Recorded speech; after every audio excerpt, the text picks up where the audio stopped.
வேலூர் மாவட்டம் கனியம்பாடி பகுதியில் செங்கல் சூளை நடத்துபவர்களிடம் அப்பகுதியைச் சேர்ந்த தாவேகாவினர் மாமூல் தர வேண்டும் என்று மிரட்டிய வீடியோ வெளியாகி பரபரப்பை ஏற்படுத்தியுள்ளது. செங்கல் சூளை உரிமையாளர்கள் தாவேகாவினர் மீது காவல் நிலையத்தில் கொடுத்த புகார் குறித்து விவரிக்கிறது இந்த தொகுப்பு.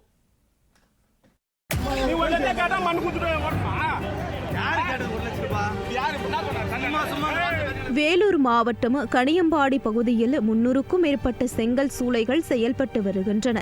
அப்பகுதியில் உள்ள புதூர் கிராமத்தில் செயல்பட்டு வரும் 5 செங்கல் சூளை உரிமையாளர்களிடம் கனியம்பாடி தாவேக ஒன்றிய செயலாளர் விஜயகுமார் மற்றும் தாவேக கட்சி நிர்வாகிகளான லோகேஷ், ஈஸ்வரன் ஆகியோர் சென்று ஆட்சியில் நாங்கள்தான் உள்ளோம், எங்கள் அண்ணன் தான் ஆட்சி செய்கிறார் என கூறியுள்ளனர்.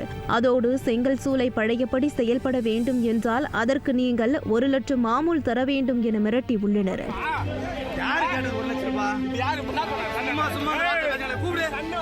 இதனால் தாவேக நிர்வாகிகளுக்கும் அப்பகுதி செங்கல் சூளை உரிமையாளர்களுக்கும் இடையே கடுமையான வாக்குவாதம் வெடித்தது.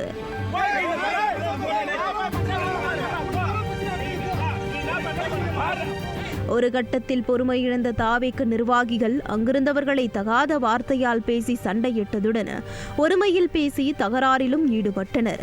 சம்பவம் குறித்து செங்கல் சூளை உரிமையாளர்களான சண்முகம், தினகரன், சுனில்குமார், ரமேஷ் மற்றும் சுமன் ஆகியோர் வேலூர் தாலுகா காவல் நிலையத்தில் புகார் அளித்துள்ளனர். புகாரின் பேரில் வழக்கு பதிவு செய்த போலீசார் மேற்கொண்ட விசாரணையில் பல வருடங்களாக அப்பகுதியில் செங்கல் சூளை நடத்தி வரும் உரிமையாளர்கள் பெர்மிட் இல்லாமல் மல்லள்ளி தொழில் நடத்தி வந்துள்ளனர்.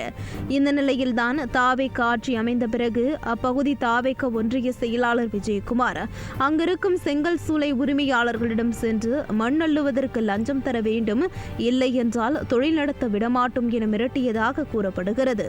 மேலும் போலீசார் விசாரணையில் அப்பகுதி தாவேக ஒன்றிய செயலாளர் விஜயகுமார் உள்ளிட்ட நிர்வாகிகள் மீது ஆள் மிரட்டல், அடிதடி, கட்ட பஞ்சாயத்து உள்ளிட்ட ஏராளமான குற்ற வழக்குகள் நிலுவையில் இருப்பதும் தெரிய வந்துள்ளது.